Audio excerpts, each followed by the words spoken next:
Hello there. Welcome to my channel, Maze's Life, where I am terrible at managing money, or at least my money, but I'm trying to get better uh, through learning. So with today's video, I'm on uh, quarter three, all caught up for my financial milestones for the year 2025.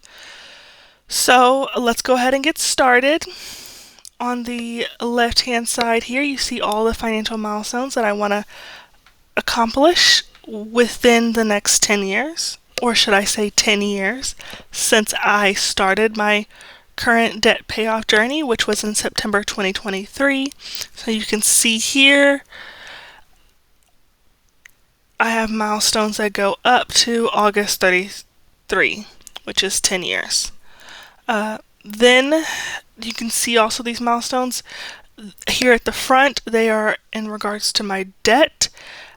Because I already discussed a lot of that in my monthly debt confessions video, I'm not going to harp too much on this section, but I do have other sections where I talk about my home ownership progress and what it takes to get there, lowering my debt to income, making $100,000 at least, hopefully, increasing my emergency fund, increasing my credit score, having different savings for home purchases, and then ultimately retirement investments. So then here in column B, I have the goal date of when I would like to accomplish those financial milestones by, but as you can see here with my completion date column, some goals I hit ahead of time, some goals I hit right on time, and then some goals I hit later than I initially hoped for. But that is just how it all works out. That's how the cookie crumbles. So let's go ahead and get on to what has changed, what progress I've made since the last quarter update. So here for July, August, September, compared to the last quarter, I have lowered my Chase Freedom credit card debt. That is because that debt has the highest interest. I'm slowly just making the minimum payments. I'm not focused at all on this California Coast credit card debt. Then, as you can see here, I have paid off my City Diamond credit card. This card I wanted to get paid off in September 2025 because it had a 0% promotional balance transfer interest rate that ended at the beginning of October 2025. So I wanted to get it in a month early, and I was able to do so. That's why I also have here the date listed in bold, because it's more so a harder, rigid goal date than some of the other ones that are not in bold. So you can see here, just foreshadowing, this Bank of America Platinum credit card needs to get paid off in October. I still have $1,000 left on it. So there will be some moving around of money, but hopefully I can get it just in time. Alright, and then you can see here my USA rate card. That had some serious moving around of money recently, and that is why it is as high as it is. But again, check out my monthly debt confession video to go more in detail about those. Alright, not too much has changed with the other credit cards. Month to month, not as much has changed with my loans.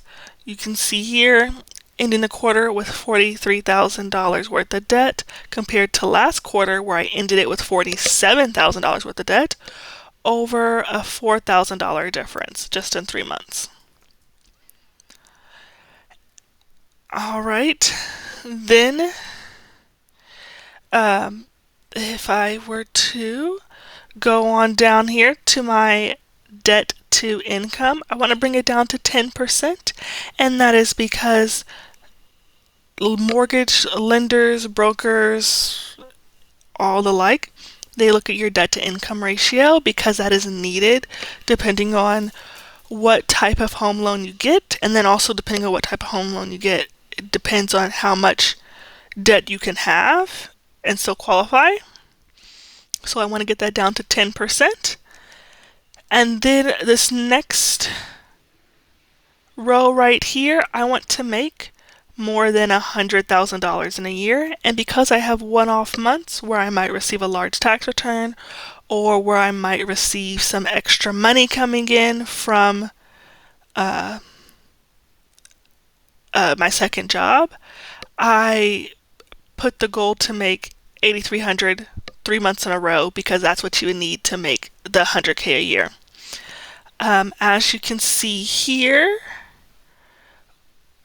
I made quite a bit of money in September. That is due to me choosing to work more hours. In my September debt confession video, I talk about it, but I cut my hours significantly in August due to what happened in July. And because my debt confessions videos are based off of where I am at the beginning of the month, to see the progress that I made throughout that month, you need to see the next month's debt confession. So to figure out why I made so little money in August, you'll need to see the September debt confession video, and then to figure out why I made so much money in October. It's why I made so much money in September. You have to watch the October debt confessions video, but that just goes into the lore of the stealing money at work and not getting paid holiday pay, essentially, and then the burned out that caused me to have.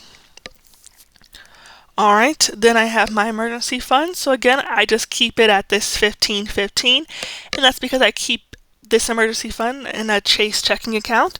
And if you have less than $1,500, Chase will charge you a $12 a month fee.